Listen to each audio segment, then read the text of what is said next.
Una duda que me han planteado muchos de ustedes acá en diferentes videos del canal es que, por ejemplo, al momento de construir una red neuronal no tienen claro cómo determinar el número de capas o el número de neuronas por capa que debería tener esta red. Es decir, qué tan grande o qué tan compleja podría resultar siendo esa red neuronal. Y la respuesta a esta pregunta se conoce como el ajuste o afinación de hiperparámetros, que es una fase clave en el desarrollo no solo de una red neuronal, sino de cualquier modelo de Deep Learning. Pues resulta que ese número de capas o ese número de neuronas por capa se conoce como los hiperparámetros de esa red neuronal, y lo que hace la afinación de hiperparámetros es encontrar la mejor combinación de hiperparámetros que al final nos genere el modelo con las mejores predicciones posibles. Y la librería Keras nos ofrece una alternativa que se conoce como Keras Tuner, que nos permite con muy pocas líneas de código realizar la afinación de esos hiperparámetros. Así que en este video vamos a ver un tutorial básico sobre cómo usar Keras Tuner para afinar los hiperparámetros de una red neuronal. Pero antes de comenzar los invito a visitar codificandobits.com, en donde encontrarán la academia online con cursos de inteligencia artificial, ciencia de datos y machine learning que les permitirán construir su carrera en estas áreas, y todo por una suscripción mensual de tan solo $10. Así que listo, comencemos.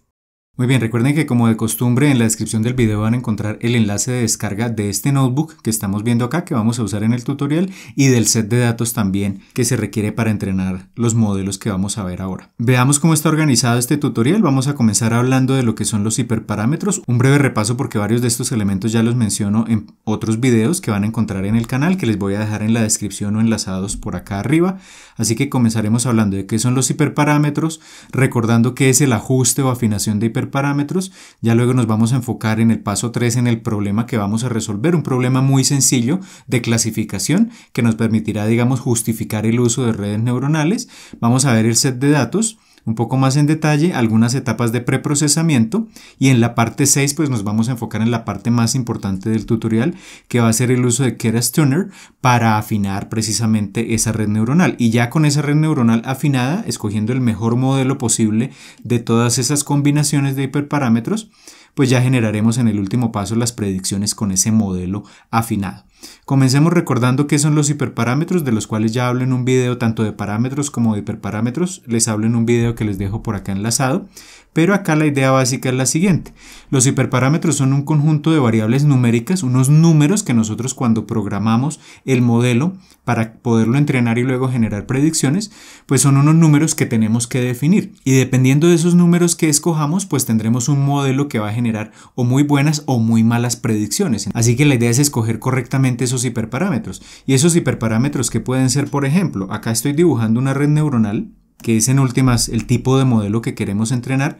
Tenemos unos datos de entrada, los vamos a llamar X, la red genera unas predicciones que llamamos Y gorro, tiene una capa de entrada, esa capa de entrada simplemente depende de la cantidad de datos que tenga la variable con la que alimentamos la red, es decir, esta capa de entrada tiene un tamaño fijo que depende de los datos, un número con el que no podemos jugar, y la capa de salida, por ejemplo, en nuestro caso, va a predecir una categoría, y esa categoría puede ser 0 o puede ser 1, es decir, tiene una sola neurona de salida y por tanto es un tamaño con el que tampoco podemos jugar.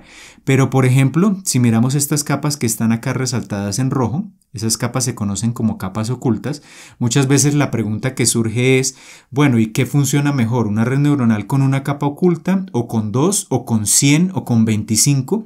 Es decir, que un hiperparámetro, que es el número de capas ocultas, es el valor que tenemos que determinar. ¿Cuántas son las capas ocultas más adecuadas para el problema que estemos resolviendo? Por ejemplo, acá estoy dibujando 2 capas ocultas, pero eso no quiere decir que para el modelo que vayamos a implementar acá ese sea el número más adecuado. Eso va a depender de los datos. Y luego, si miramos cada capa oculta por aparte, cada capa tiene un cierto número de neuronas, que son los círculos que aparecen acá dibujados. Y esa es otra pregunta. Entonces, ¿es mejor una red neuronal que tenga una capa, por ejemplo, con 25 neuronas y la otra con 10 neuronas? ¿O es mejor una combinación, por ejemplo, de 30 y 15? ¿O cuáles son las mejores combinaciones de neuronas por cada una de las capas ocultas? Así que ese número de neuronas por capa es otro hiperparámetro. Y esa es la idea básica de lo que son los hiperparámetros. Ahora entendamos qué es el ajuste o afinación de hiperparámetros.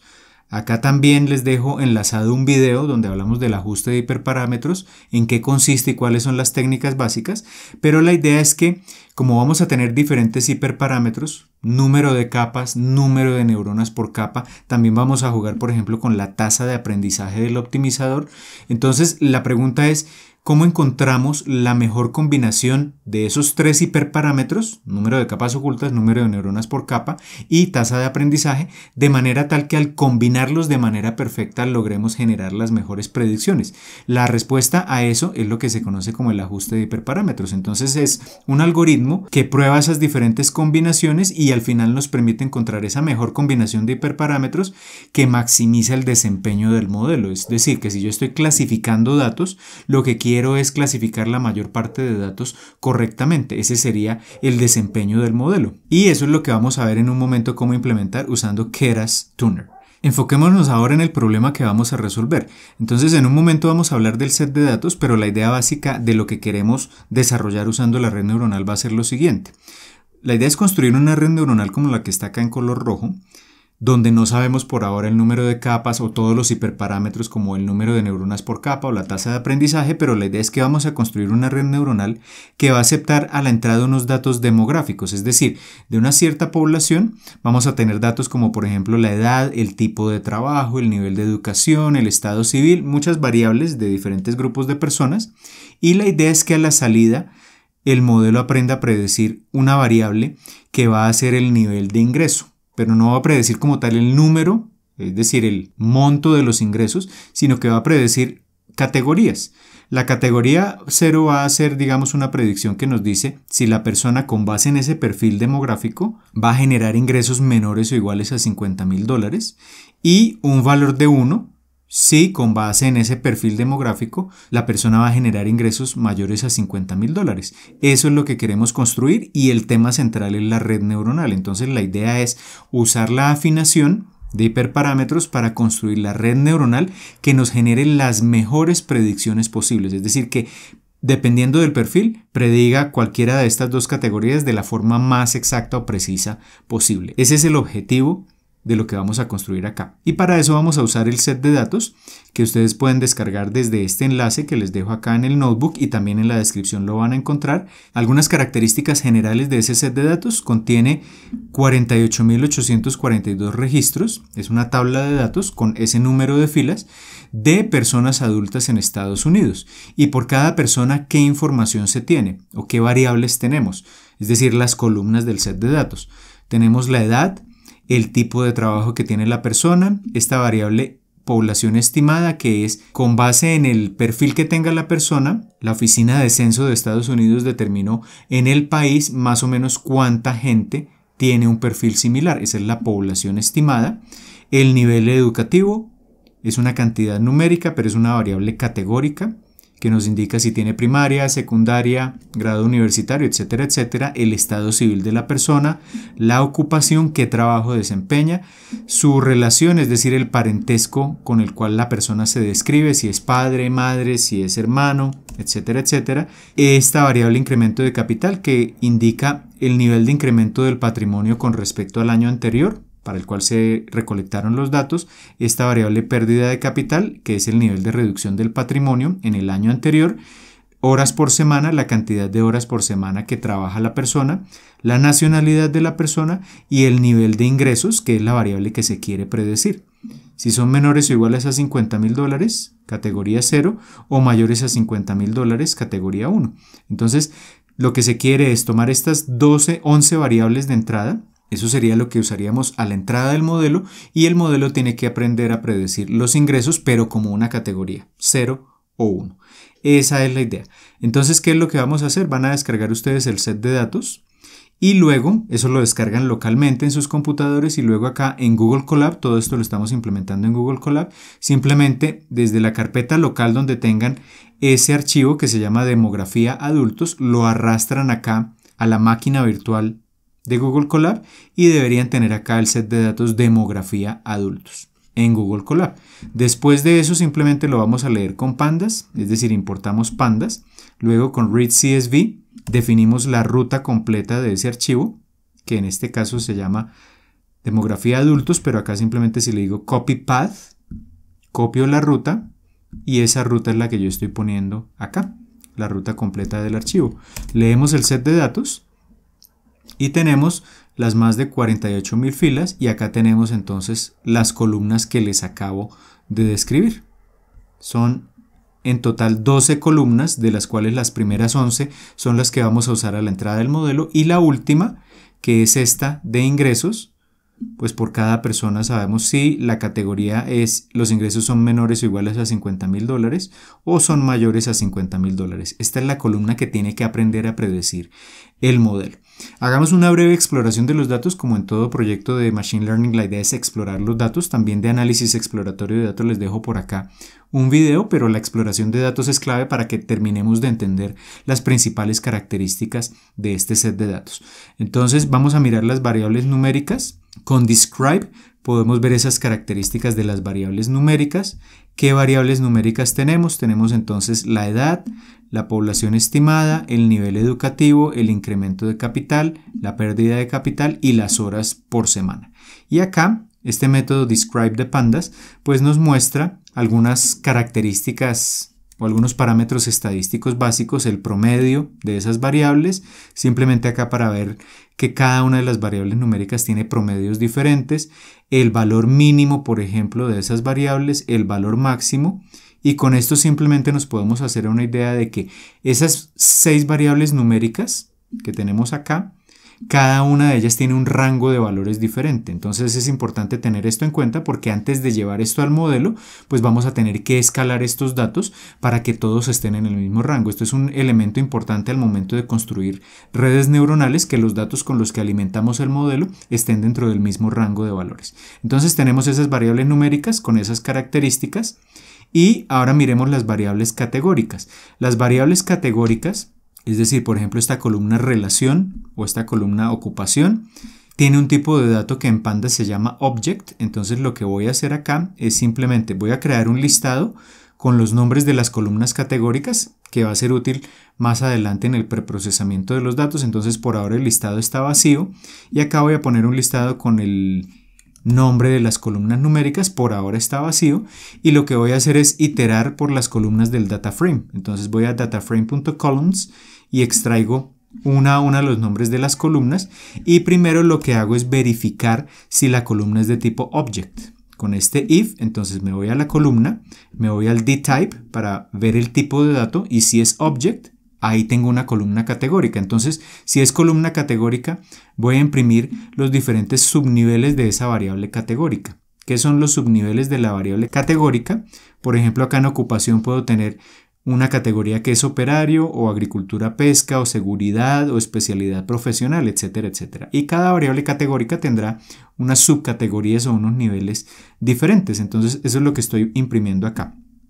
Imprimo el nombre de la columna y luego me voy a la columna, dataframe columna, y con unique lo que hago es extraer precisamente esos subniveles de la variable categórica para imprimirlos en pantalla y tener como un panorama general de esos niveles que hay ahí en cada columna categórica.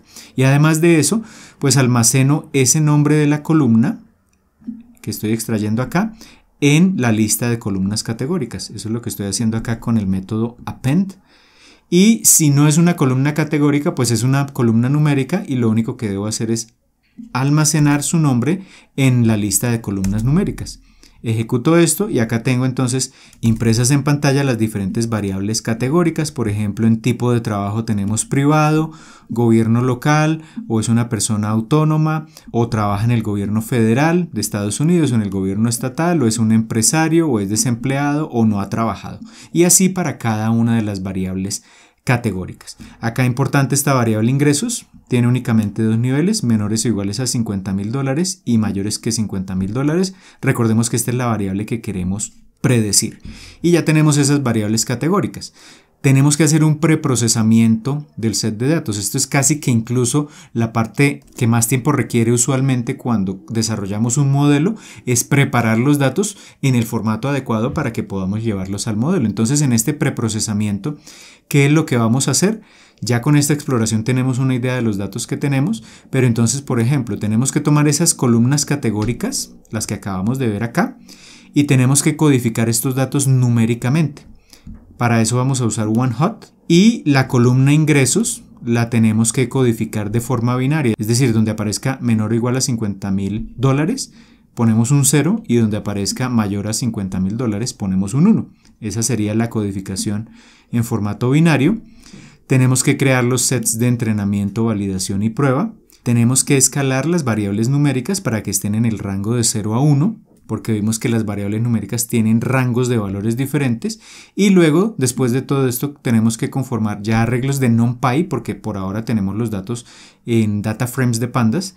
Los llevamos a arreglos de NumPy para ya poder presentárselos al modelo. Entonces veamos cómo hacer el preprocesamiento o cómo implementar cada una de estas fases. La primera de ellas es codificar en OneHot las variables categóricas. De la codificación OneHot también, o de cómo codificar variables categóricas, también les hablo en un video que les dejo por acá enlazado o les dejo también en la descripción.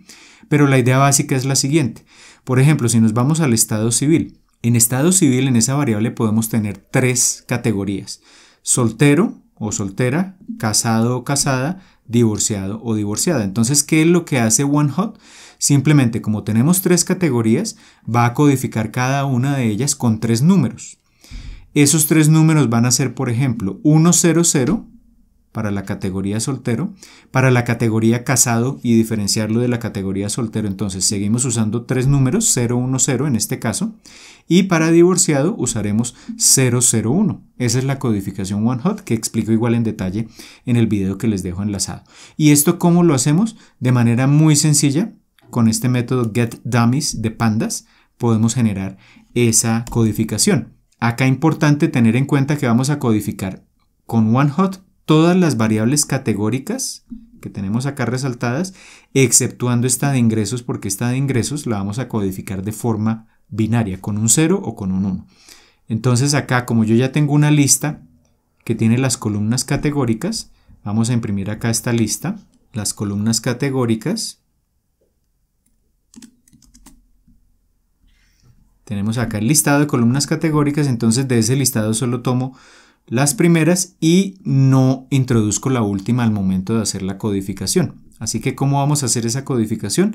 Nos vamos a pandas, le decimos getDummies, esto es la codificación OneHot. Me voy al data frame original y tengo que especificarle qué columnas quiero codificar con OneHot. Así que simplemente con columns le digo, tome las columnas categóricas, pero exceptuando la última columna, que es la columna ingresos, que la vamos a codificar de forma binaria. ¿Cómo le digo que tome todas menos la última? Simplemente le digo 2 puntos menos 1. Y ya con eso tenemos en el data frame 2, que es el que estoy generando acá con getDummies, ya tenemos la codificación en el formato OneHot. Entonces, por ejemplo, acá vemos qué tipo de trabajo ya se divide en autónomo o tipo de trabajo desempleado o tipo de trabajo empresario, etcétera, etcétera. Y simplemente donde aparezca un 1 en tipo de trabajo autónomo, pues esa persona tendrá un tipo de trabajo autónomo y aparecerá un 0 en desempleado, empresario, etcétera, etcétera, haciendo que tengamos ya la codificación OneHot. Acá importante, si yo le digo .shape, ya estamos pasando, fíjense que se nos incrementa el número de variables, teníamos 12 columnas y ahora como estamos expandiendo las variables categóricas con la codificación OneHot, ahora pasamos a 79 columnas. Y acá ya tenemos la primera parte del preprocesamiento. La segunda parte, que sería codificar la columna ingresos en formato binario, es decir, donde aparezca menor o igual a 50,000 ponemos un 0 y donde aparezca un mayor a 50,000 ponemos un 1. Esto también lo logramos de forma muy sencilla con getDummies, pero le agregamos acá este parámetro a getDummies. DropFirst igual a verdadero. ¿Para qué? Porque si no usamos este DropFirst, nos va a hacer la codificación OneHot como la acabamos de hacer en este caso. Es decir, nos va a partir la variable categórica ingresos en 2 columnas y nos va a codificar entonces menor o igual a 50,000K como 1,0, por ejemplo, y mayor a 50,000K como 0,1. Pero acá esto es agregar más columnas de las necesarias, entonces por eso le decimos DropFirst verdadero, para que en lugar de 1,0 y 0,1 nos ponga simplemente un 0 o un 1, la codificación binaria. Entonces tomamos el data frame 2 que habíamos creado originalmente, lo voy a sobreescribir, vuelvo a decirle getDummies, la columna ahora es simplemente la columna ingresos y le digo DropFirst igual verdadero, ejecutamos esto y si nos vamos a la columna ingresos, acá, entonces acá nos la renombra como ingresos mayores a 50.000K. Donde aparezca un 0 quiere decir que los ingresos no son mayores a 50.000K.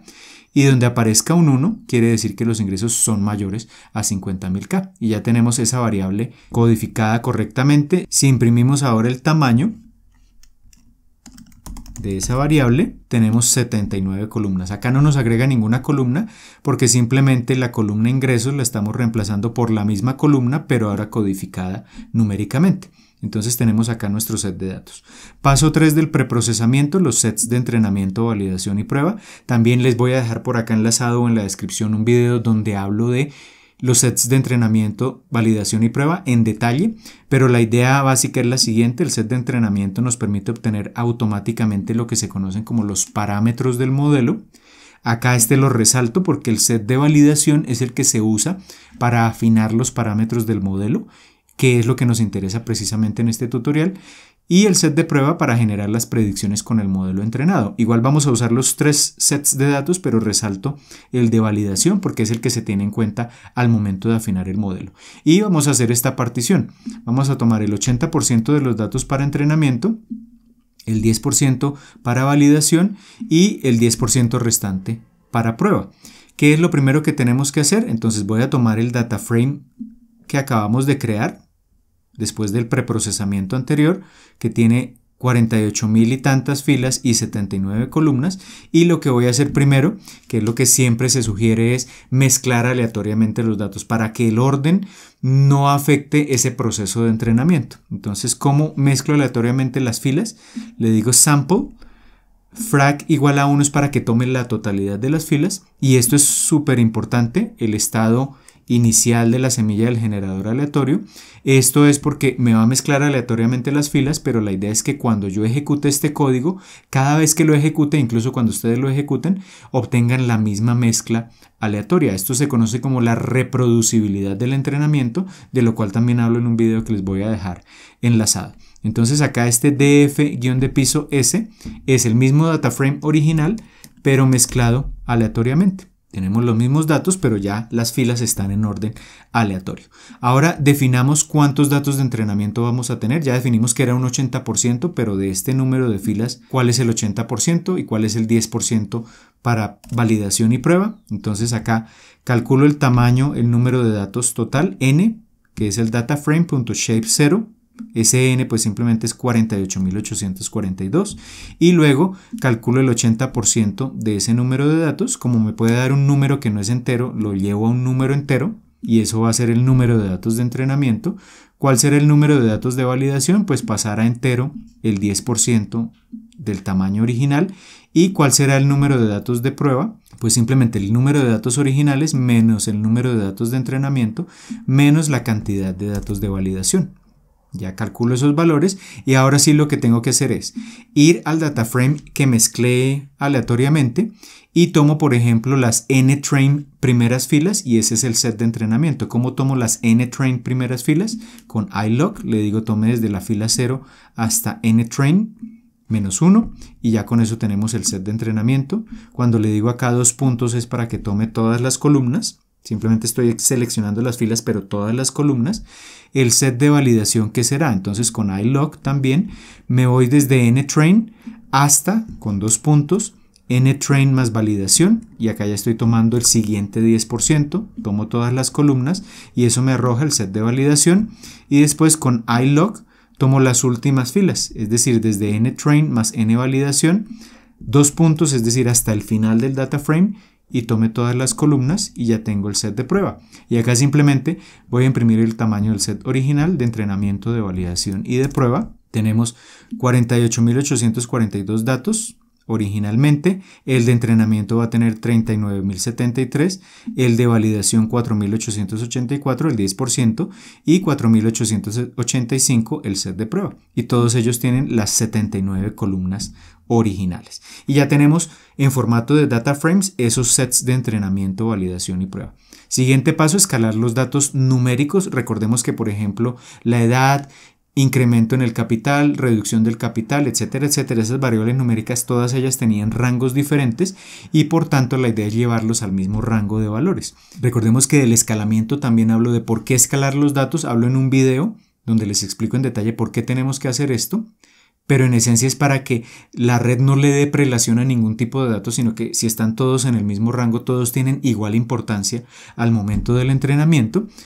Como codificamos en formato one hot las variables categóricas, esas variables categóricas tendrán valores entre 0 y 1 y por tanto para escalar los datos numéricos pues la idea es usar el mismo rango de valores de 0 a 1 y por tanto vamos a usar min-max scalar de scikit-learn, del cual también hablo en un video que les dejo por acá enlazado o en la descripción. Recordemos cuáles son esas variables numéricas: edad, población estimada, nivel educativo, incremento de capital, pérdida de capital y horas por semana. Y recordemos que el escalamiento, esto también lo hablamos en ese video que les voy a dejar enlazado, yo tengo que hacer el escalamiento primero, es decir, calcular los mínimos y máximos de cada variable con base en el set de entrenamiento, porque en teoría es lo único que conozco, y luego cuando le presente otros datos como validación y prueba, esos datos de validación y prueba los tengo que escalar con base en los mínimos y máximos calculados para el set de entrenamiento. ¿Cómo hago eso? Entonces cuando use min-max scalar, lo que hago es usar fit transform para escalar los datos de entrenamiento. De esta manera lo que hace fit transform es calcular mínimo y máximo del set de entrenamiento y escalar a su vez el set de entrenamiento, y luego cuando le presente validación y prueba uso únicamente transform para que tome esos mínimos y máximos calculados para el set de entrenamiento y los escale con base en esos valores al rango de 0 a 1. Así que vamos cómo implementar todo esto. Acá nos va a aparecer usualmente un mensaje de advertencia cuando intentemos, porque lo que voy a hacer es sobreescribir estas columnas de edad, de población estimada, nivel educativo. Cada columna numérica la voy a sobreescribir y cuando yo intento sobreescribirla en el data frame original, pues acá me va a aparecer una advertencia de Pandas que me va a decir está intentando sobreescribir ese valor, y eso lo voy a hacer intencionalmente, pero a pesar de eso pues Pandas me va a imprimir unos mensajes de advertencia que no nos interesan porque realmente no es un error lo que estamos cometiendo ahí, y por eso con esta línea de código desactivo esos mensajes de advertencia para que no nos aparezcan tantas cosas impresas en pantalla. Acá importo min-max scalar de scikit-learn y luego, como cada variable tiene máximos y mínimos diferentes, pues tengo que crear escaladores para cada una de esas variables. Entonces en un diccionario voy a poner esos scalars, eso también lo vimos en un video anterior, y ahora sí me voy a ir por las columnas numéricas, a iterar por esas columnas. Recordemos que eso lo tenemos almacenado, esos nombres de las columnas numéricas los tenemos almacenados en este listado de columnas numéricas. ¿Qué es lo que tengo que hacer para el escalamiento? Entonces creo una instancia de min-max scalar donde la almaceno una instancia por cada una de las columnas. Entonces me vengo a este diccionario scalars que está vacío y creo una posición en ese diccionario con el nombre de la columna y almaceno allí el min-max scalar correspondiente. Luego hago el fit transform sobre el set de entrenamiento. Entonces, ¿qué es lo que hago? Tomo scalars para esa columna, le digo fit transform y le presento la columna que quiero escalar, que es del set de entrenamiento que creamos hace un momento de ftrain. Le presento solo esa columna, pero tengo que presentársela en formato numpy a ese min-max scalar, entonces por eso le digo acá to numpy, y además tiene que ser un arreglo de una sola dimensión. Exactamente de una dimensión. Entonces tengo que decirle acá explícitamente reshape menos 1,1 para que nos deje el arreglo con las dimensiones adecuadas para que fit transform no nos arroje errores, y con eso hago ese escalamiento y lo que hago acá es sobreescribir esa columna. Entonces me voy a dftrain.log, tomo todos los datos de las filas y reemplazo esa columna con los valores escalados, y aquí es donde yo les digo que como estoy reescribiendo la columna nos aparecen mensajes de advertencia que yo voy a desactivar acá con esta línea de código, y ya tenemos entonces las columnas del set de entrenamiento, las columnas numéricas escaladas, y luego simplemente con transform hago lo mismo para los sets de validación y prueba. Entonces voy y tomo el escalador que ya acabo de utilizar acá con fit transform, acá uso únicamente transform, le presento el set de validación, lo convierto en numpy, le presento reshape y acá lo sobreescribo para que me almacene los datos ya escalados, y lo mismo con el set de prueba de ftest, hago el mismo escalamiento. Y acá simplemente para verificar, entonces voy a imprimir para el set de entrenamiento mínimos y máximos. Entonces me voy al set de entrenamiento, le digo calcule el mínimo absoluto, calcule el máximo absoluto, y lo mismo para los sets de validación de fval y de prueba, simplemente para verificar que esos datos numéricos ya están escalados al rango de 0 a 1. Ejecutamos esto y tenemos de 0 a 1, de 0 a 1 y de 0 a 1. Ya tenemos los datos escalados correctamente y ahora el paso que nos falta es tener en cuenta que estos datos estos sets de entrenamiento están en formato de pandas, data frame, y tenemos que llevarlos a formato de NumPy. Acá importante, tengamos en cuenta que nuestros datos ahora, acá ya tenemos las 79 variables o columnas que contienen nuestros sets de datos, y el formato en el que están almacenadas es numérico, todas son numéricas ahora, pero son o float 64 o uint8. Float quiere decir que tenemos datos decimales, y uint8 son números enteros de 8 bits, el 64 es 64 bits, el 8 es 8 bits, pero cuando llevemos los datos a la red neuronal, la idea es representarlos todos como decimales. Entonces, importante tener en cuenta esto, porque en este punto no tenemos todos los datos representados en formato decimal, entonces para tenerlo ahí en cuenta. Ahora el tamaño de los data frames, recordemos, voy a imprimir acá el tamaño de train, el data frame, validación y prueba. Tenemos un cierto número de filas y tenemos 79 columnas. Pero recordemos que la última columna del set de datos, voy a imprimir acá por ejemplo df de validación. La última columna es la que queremos predecir, la columna ingresos guión de piso mayor a 50K.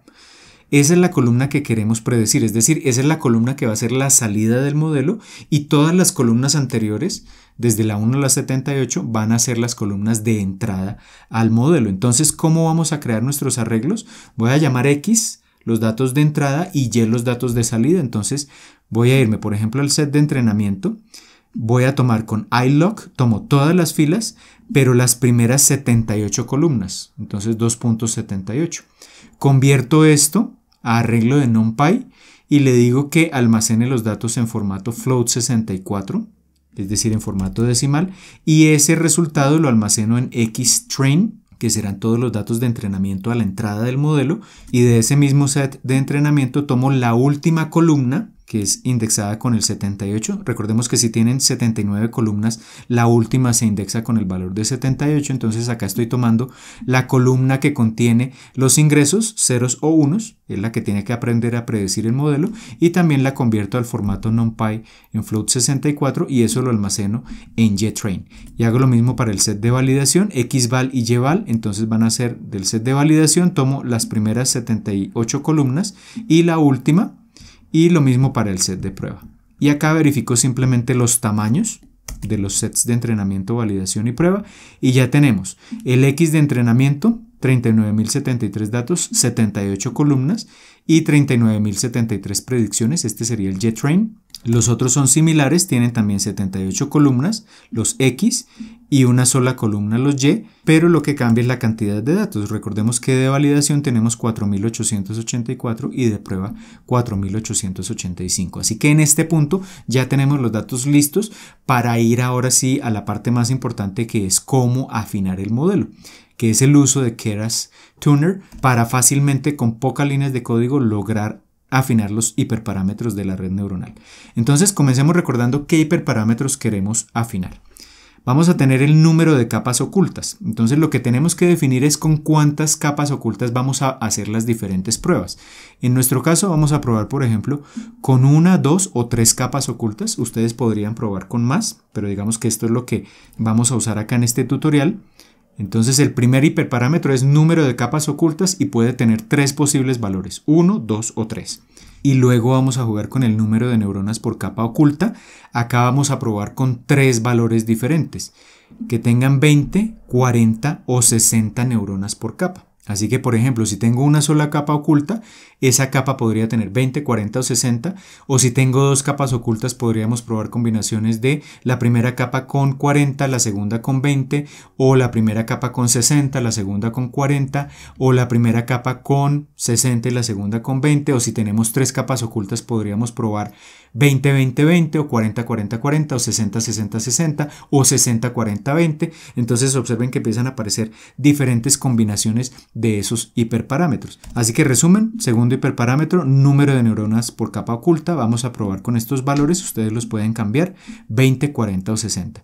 Y tercer hiperparámetro con el que vamos a jugar y que vamos a afinar, la tasa de aprendizaje, que pueden ser de 0.1, 0.01 y 0.001. Ustedes también pueden jugar con esos valores. Entonces, fíjense que si tomamos los diferentes valores de los hiperparámetros, nos aparecen diferentes tipos de combinaciones. En total, ¿cuántas combinaciones podemos tener?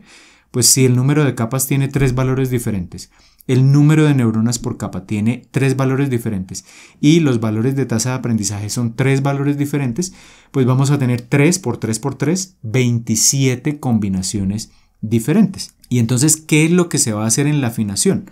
En la afinación lo que se debería hacer, si programáramos de forma manual todo esto, pero la idea es usar Keras-Turner para facilitar la codificación de esto, entonces la idea es que se crearía un modelo con cada combinación de hiperparámetros. Entonces, si tenemos 27 combinaciones, crearíamos 27 modelos. Por cada uno de esos modelos hacemos el entrenamiento y validación, guardamos esos resultados, repetimos los pasos 1 y 2 para cada combinación y luego tendremos al final 27 modelos entrenados y validados, y la idea es escoger el que tenga el mejor desempeño, que puede ser, por ejemplo, la exactitud al momento de clasificar los datos de validación. Esa sería la idea si hiciéramos la codificación manual, pero esto se facilita muchísimo con Keras-Turner, donde debemos llevar a cabo únicamente dos pasos. En el paso 1, la idea es que tenemos que crear una función. Esa función va a tener como entrada un objeto tipo hyperparameters, que nos va a permitir crear fácilmente los diferentes modelos con los hiperparámetros que queremos empezar a cambiar. Y luego en el paso 2 creamos un afinador, un tuner, que va a tomar esa función y que vamos a definir cómo va a hacer la búsqueda de las combinaciones de hiperparámetros y que a la vez va a entrenar el modelo con esas diferentes combinaciones, y al final, de forma muy sencilla y con pocas líneas de código, nos va a decir cuál es el mejor modelo de todas esas posibles combinaciones. Entonces son esos dos pasos y veamos en detalle cada uno de esos pasos. Entonces el primer paso es escribir una función que nos va a permitir crear un modelo. Voy a llamar a esa función crear modelo. ¿Y qué es lo importante acá? Que esa función toma como entrada un objeto tipo hyperparameters, que es ese objeto va a controlar precisamente estos tres juegos de hiperparámetros que vamos a utilizar. Eso es lo importante acá. No es una función cualquiera, sino que tiene que aceptar como entrada este tipo de dato que va a contener los diferentes hiperparámetros y los rangos de variación de esos hiperparámetros con los cuales vamos a construir el modelo. Toma esos hiperparámetros, construye el modelo y a la salida nos retorna ese modelo. Realmente no es un modelo único, porque dependiendo de la combinación de hiperparámetros tendremos diferentes tipos de modelos, pero veamos cómo crear esa función. Entonces, paso 0 es instalar Keras-Turner. Simplemente acá escribimos esta línea de código con pip install. Recordemos que pip install nos permite en Python instalar fácilmente cualquier librería. Entonces acá instalo esa librería Keras-Turner. Pip se encarga de descargarla automáticamente de internet e instalarla acá en la máquina virtual, y luego ahora sí vamos a crear la función. Entonces importo TensorFlow con el alias de TF, fijo la semilla del generador aleatorio para la reproducibilidad de todos los entrenamientos y acá voy a crear la función. ¿Cómo la creo? Entonces usando def voy a llamarla crear modelo y acá simplemente el parámetro de entrada es un parámetro, voy a llamarlo HP de hyperparameter. Y es lo importante acá, este debe ser el parámetro de entrada de la función. Y luego vamos a crear el modelo. Como cualquier modelo en Keras, si quieren ver en detalle cómo funciona Keras, pues simplemente les dejo acá un tutorial que pueden ver, un tutorial básico. Pero acá la idea es que primero creo un contenedor vacío con sequential. Entonces creo el modelo vacío y luego empiezo a agregarle los diferentes elementos. ¿Qué es lo primero que tengo que agregar al modelo?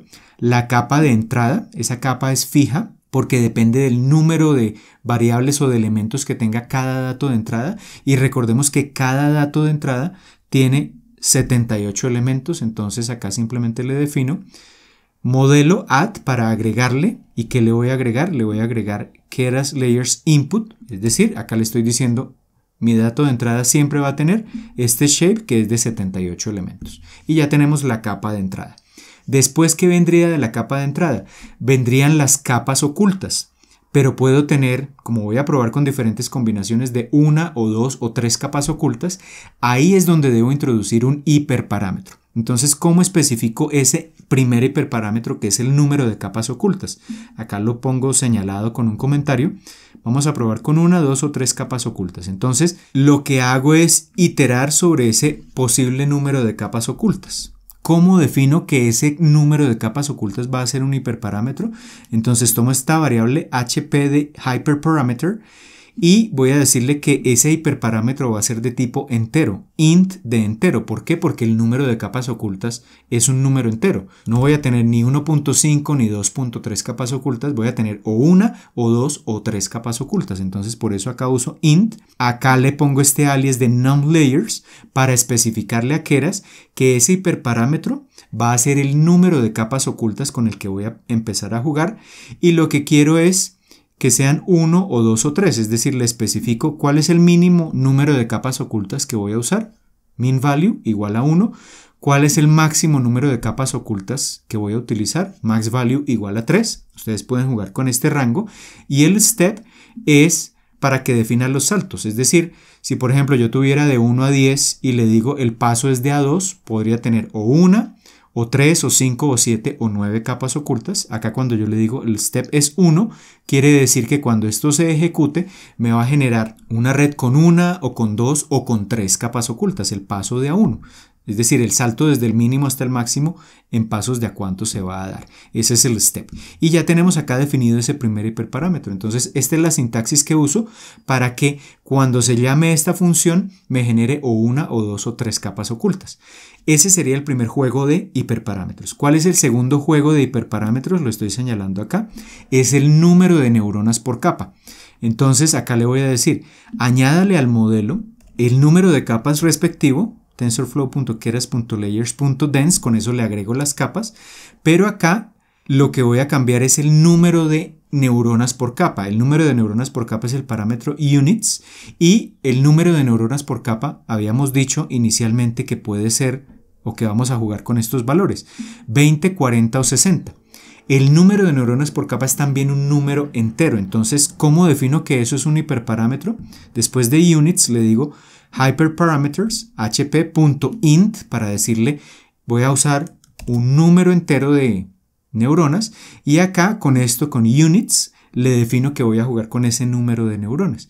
Y nuevamente, de manera muy similar a como lo hice con el número de capas, le defino el valor mínimo de ese número de neuronas por capa. Entonces mínimo voy a tener 20, máximo voy a tener 60, y lo que yo había dicho acá era que yo quería que probara con valores de 20, 40 o 60. Entonces, como el mínimo es 20 y el máximo es 60, el step tiene que ser de 20 para que pueda tomarme o 20 o 40 o 60.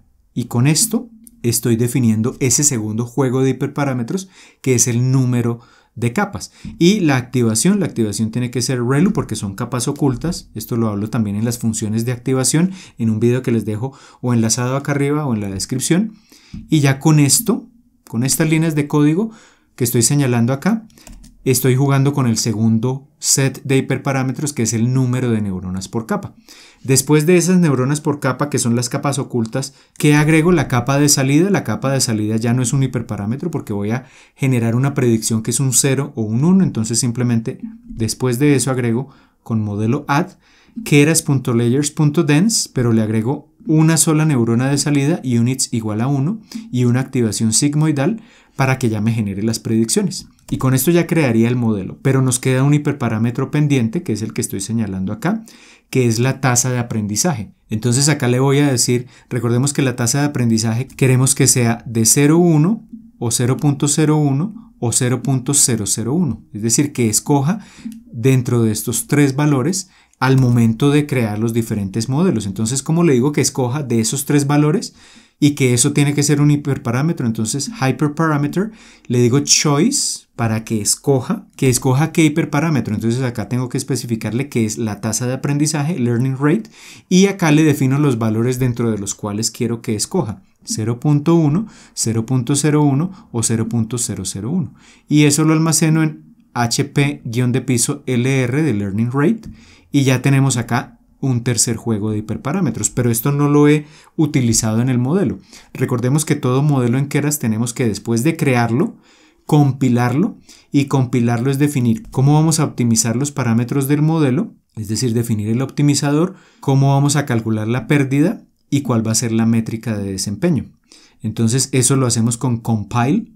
Es decir, vamos al modelo, compile, y le decimos optimizer, el optimizador que vamos a usar el gradiente descendente, el más básico de todos, porque este es un modelo sencillo. Del gradiente descendente también les hablo en un video que les dejo por acá enlazado arriba o abajo en la descripción. Y acá es clave porque en el optimizador tengo que definir que pueda utilizar diferentes valores de tasa de aprendizaje. Es decir, tengo que introducir este hyperparameter learning rate acá. Entonces le digo tasa de aprendizaje, learning rate, igual a ese hiperparámetro que definí hace un momento. Y ya tenemos definido el optimizador. La pérdida es lo que se llama la entropía cruzada. También en un video hablo de la entropía cruzada que les dejo por acá enlazado. Y la métrica es la exactitud. ¿Por qué la exactitud? Porque quiero hacer un clasificador y la exactitud me va a medir de todos los datos que ingresan qué porcentaje está siendo clasificado correctamente. Esta es la métrica que me va a permitir elegir el mejor modelo posible, el que tenga la exactitud más alta. Y ya con eso hemos creado y compilado el modelo. Y al final de todo esto, esta función crear modelo me tiene que retornar precisamente el modelo que acabamos de crear.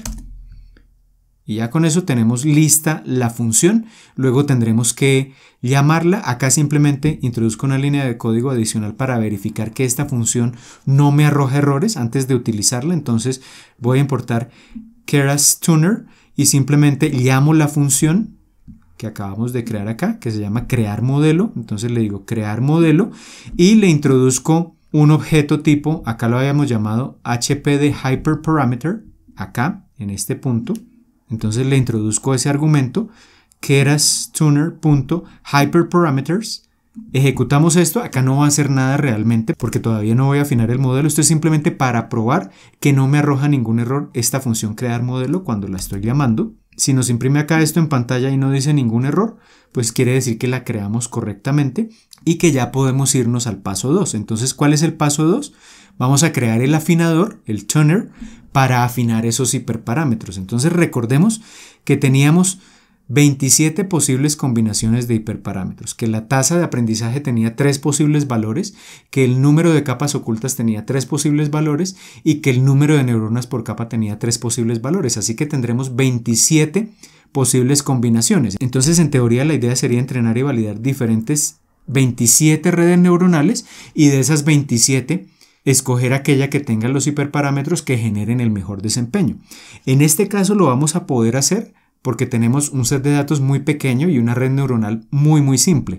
Pero en la práctica no les recomiendo probar todas las posibles combinaciones, porque podemos tener un modelo mucho más grande, sets de datos gigantescos, y entonces ya no vamos a tener 27 diferentes combinaciones, sino que podremos tener cientos o miles de combinaciones y probar y entrenar cientos o miles de redes neuronales para afinar el modelo, pues no resulta conveniente porque va a tomar mucho tiempo y vamos a requerir demasiados recursos computacionales. Entonces, en la afinación, en la práctica, lo que yo hago es tomar una porción de ese número total de posibles combinaciones y ahí hay varios métodos. Está, por ejemplo, este método de random search o búsqueda aleatoria, que es el que vamos a usar ahora a continuación, del cual también hablo en el video de ajuste de hiperparámetros que les dejo por acá enlazado. Hablo de esa búsqueda aleatoria, pero es simplemente, por ejemplo, de esas 27 posibles combinaciones, escoja aleatoriamente un cierto número. Yo defino ese número, yo le digo, por ejemplo, escoja 10 combinaciones aleatoriamente de esas 27 posibles y entrene únicamente 10 modelos y de esos 10 escoja el mejor de todos. Eso es lo que se conoce como el random search. Hay otra que es la optimización bayesiana, que lo que hace es empieza a probar unas combinaciones para determinar cuáles son como las mejores, las más prometedoras y cuáles son como las peores, desecha las peores y entonces con base en las que han generado los mejores desempeños empieza a refinar la búsqueda con esos valores de hiperparámetros partiendo de esas mejores combinaciones. Esa es la optimización bayesiana. Si quieren, en un video más adelante les explico en detalle cómo funciona y me pueden dejar acá abajo los comentarios. Y otra optimización es la que se llama Hyperband, que con esa optimización entonces se entrenan múltiples modelos pero con muy pocas iteraciones. Entonces se hacen pocas iteraciones de entrenamiento simplemente para tener una idea de cuáles de esos modelos son como los más prometedores. De inmediato se desechan los peores modelos y se enfoca entonces el entrenamiento en esos mejores modelos y ya con más iteraciones. También podemos ver este método en detalle en otro video. Si les interesa me dejan acá abajo los comentarios. Entonces, como les decía, vamos a usar Random Search y entonces cuando creamos el tuner, el afinador, pues tenemos que definir cuál de los tres métodos vamos a usar. Entonces digo el tuner, le digo Keras tuner y el método que voy a usar, .random search. Y acá ya le defino los parámetros de esa búsqueda aleatoria. Lo primero que siempre tengo que definir es el hipermodelo. ¿Y el hipermodelo qué es? Pues es básicamente la función que acabamos de crear, es decir, es la función crear modelo que nos va a crear diferentes modelos con diferentes combinaciones de hiperparámetros. Esa es la función que creamos en el paso 1. Entonces, crear modelo. ¿Cuál es el objetivo que va a perseguir la afinación? Entonces, acá lo que yo le tengo que decir es que lo que quiero mejorar es la exactitud con el set de validación. Es decir, que una vez entrene el modelo o cada uno de los modelos, tome el set de validación, calcule la exactitud del set de validación y almacene ese dato. Eso lo defino acá con Objective. Y entonces cuando yo seleccione el mejor modelo, pues ¿cuál va a ser el mejor modelo? El que tenga la exactitud más alta con ese set de validación. Eso es lo que estoy definiendo acá. Acá en Max Trials lo que le estoy diciendo es de todas las posibles combinaciones, que en nuestro caso son 27, ¿con cuántas voy a probar? ¿Cuántas va a tomar aleatoriamente para construir ese número de modelos y hacer entonces la selección? Entonces acá le estoy diciendo max trials igual a 10. De las 27 combinaciones vamos a elegir únicamente 10.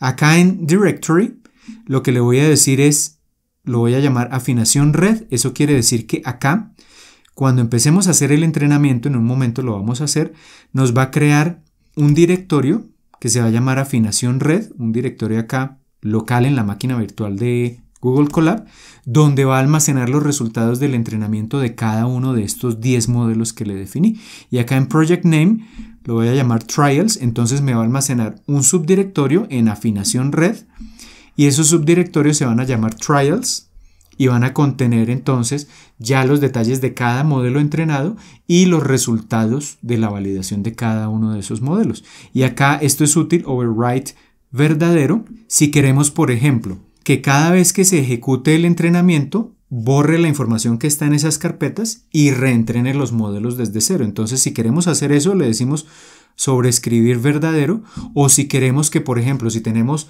un entrenamiento que se prolonga mucho tiempo y queremos hacerlo poco a poco, por ejemplo, si entrenamos 200 modelos y en el primer día comenzamos y entrenamos los 50 primeros, entonces le decimos overwrite falso.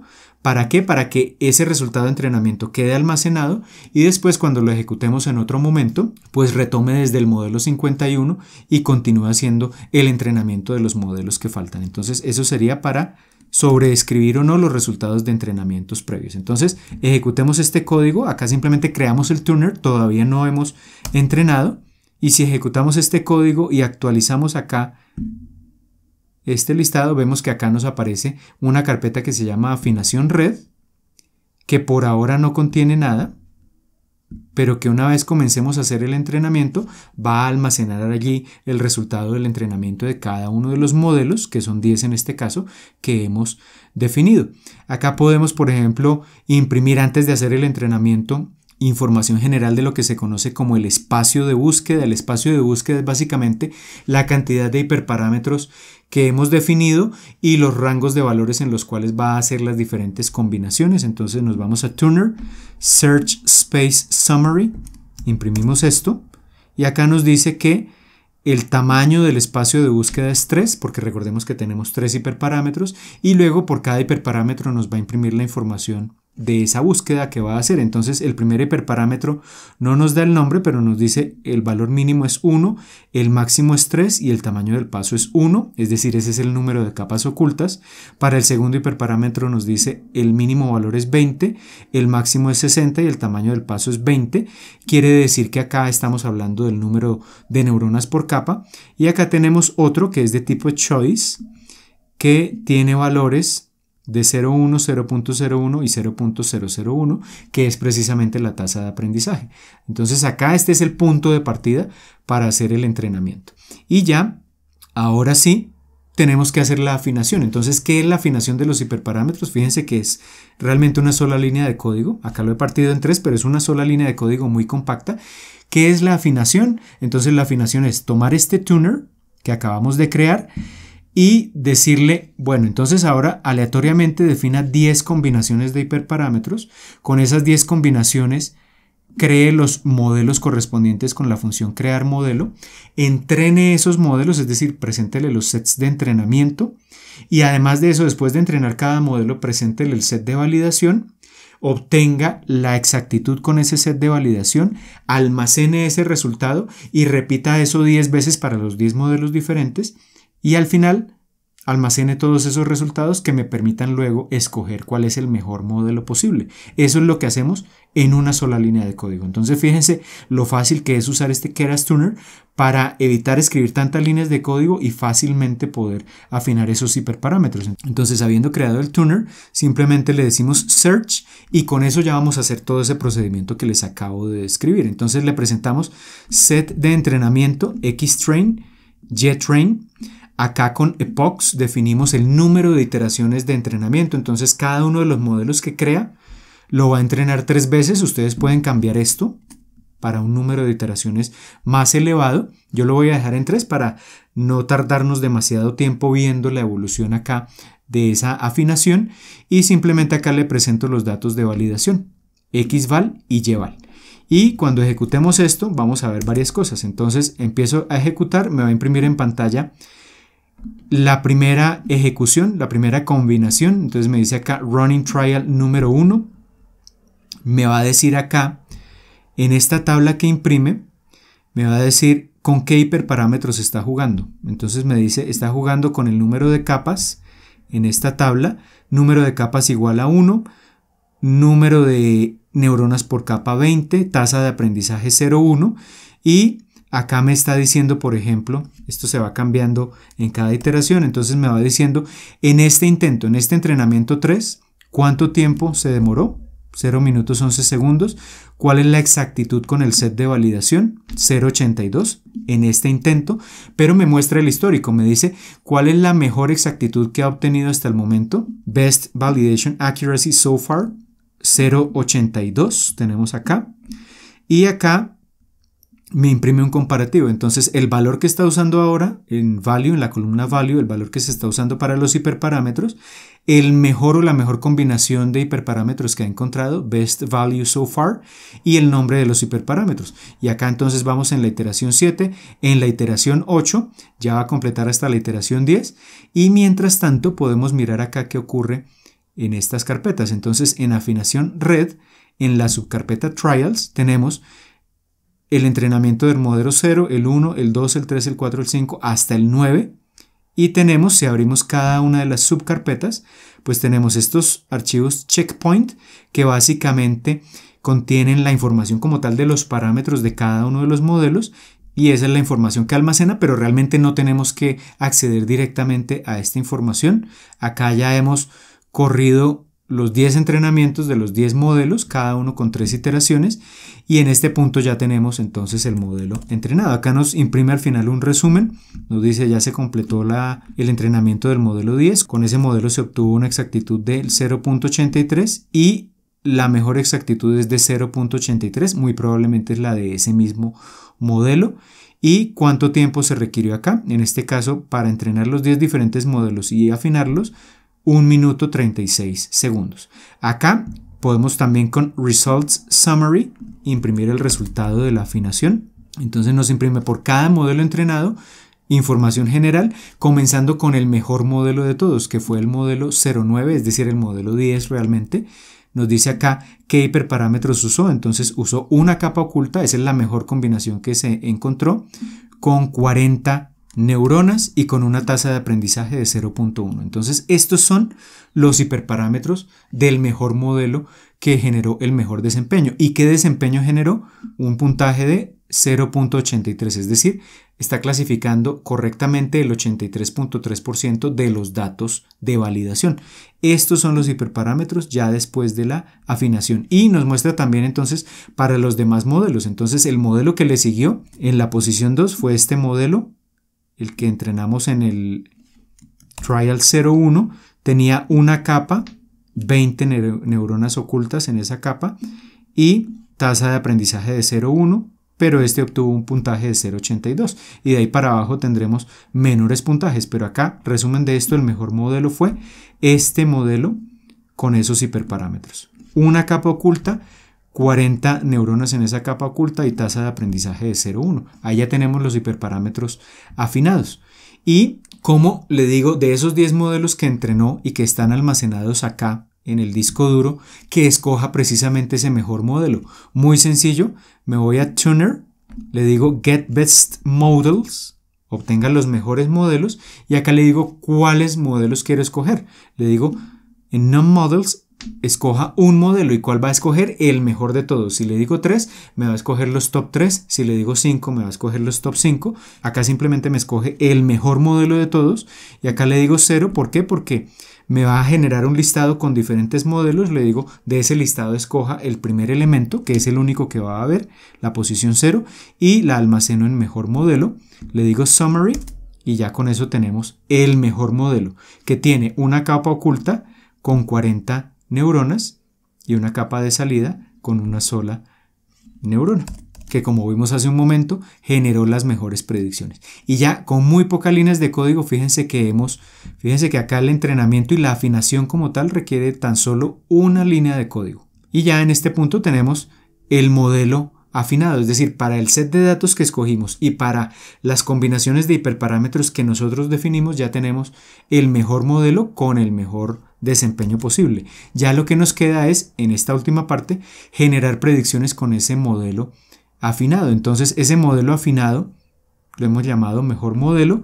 ¿Cómo generamos esas predicciones? Muy sencillo. Vamos a mejor modelo, le decimos predict, le presentamos los datos de prueba que no los hemos usado hasta el momento, que recuerden ya tienen todo el preprocesamiento, los tenemos en Xtest, y le decimos predict. Esto nos va a generar probabilidades, es decir, valores entre 0 y 1. Luego todavía no nos va a generar categorías, estos logits son las probabilidades, y luego simplemente lo que yo puedo decir es, si las probabilidades son mayores a 0.5, pues eso es una categoría, y si son menores o iguales a 0.5 son otra categoría. Entonces le digo logits mayores a 0.5.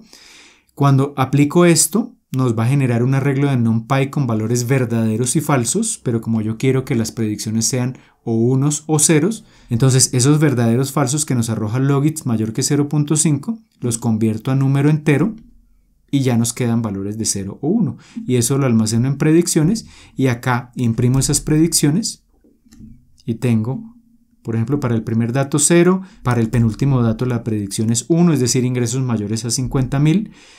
Acá el penúltimo es 0, ingresos menores o iguales a 50.000, y acá nuevamente es igual a 1. Entonces ya tengo las predicciones sobre el set de prueba. Y en este punto entonces ya tenemos un modelo que ha sido afinado con los hiperparámetros que definimos, ya tenemos el mejor modelo posible y con muy pocas líneas de código usando Keras-Turner hemos logrado obtener ese mejor modelo, esa mejor red neuronal para el tipo de datos que estamos utilizando. Muy bien, acabamos de ver cómo usar Keras-Turner para afinar los parámetros de una red neuronal y encontrar el mejor modelo, el modelo afinado que nos genere las mejores predicciones posibles con base en el set de hiperparámetros que escogimos y en los criterios de búsqueda que elegimos al momento de usar el afinador. En el caso particular de este tutorial vimos cómo con muy pocas líneas de código podemos afinar, por ejemplo, el número de capas, el número de neuronas por capa e incluso la tasa de aprendizaje que usemos para el optimizador. Y además vimos cómo usar el modelo modelo afinado que genera las mejores predicciones posibles para generar predicciones sobre un set de datos que nunca antes había visto el modelo, es decir, sobre el set de prueba. Y aunque el ejemplo que vimos en este tutorial estaba enfocado en redes neuronales, realmente Keras Tuner nos permite afinar cualquier tipo de modelo, como por ejemplo redes convolucionales o redes LSTM, o incluso usar ese principio de afinación para etapas de preprocesamiento, lo cual resulta muy útil, por ejemplo, cuando estamos implementando modelos de visión por computador y queremos probar diferentes combinaciones de preprocesamiento sobre las imágenes con las que alimentamos el modelo. Y además de eso, podemos usar Keras Tuner, por ejemplo, para afinar elementos como el número de iteraciones de entrenamiento o el tamaño del lote que se usa durante ese entrenamiento. Así que si quieren ver cualquiera de estas opciones que les acabo de mencionar en detalle, me dejan abajo los comentarios y en un próximo tutorial podemos ver esas aplicaciones de forma más detallada. Recuerden también que en la descripción del video van a encontrar el enlace de descarga del set de datos y del código fuente que acabamos de ver en este tutorial. Y recuerden también que si les gustó el video no olviden darle un pulgar hacia arriba de me gusta y compartirlo con todos sus amigos y conocidos, pues ya saben que esto me va a ayudar un montón a seguir llevando este contenido cada vez a más y más personas. Y si aún no lo han hecho, los invito a suscribirse al canal y a activar la campanita para que YouTube les notifique cada vez que publique un nuevo video. Por ahora esto es todo, les envío un saludo y nos vemos en el próximo video.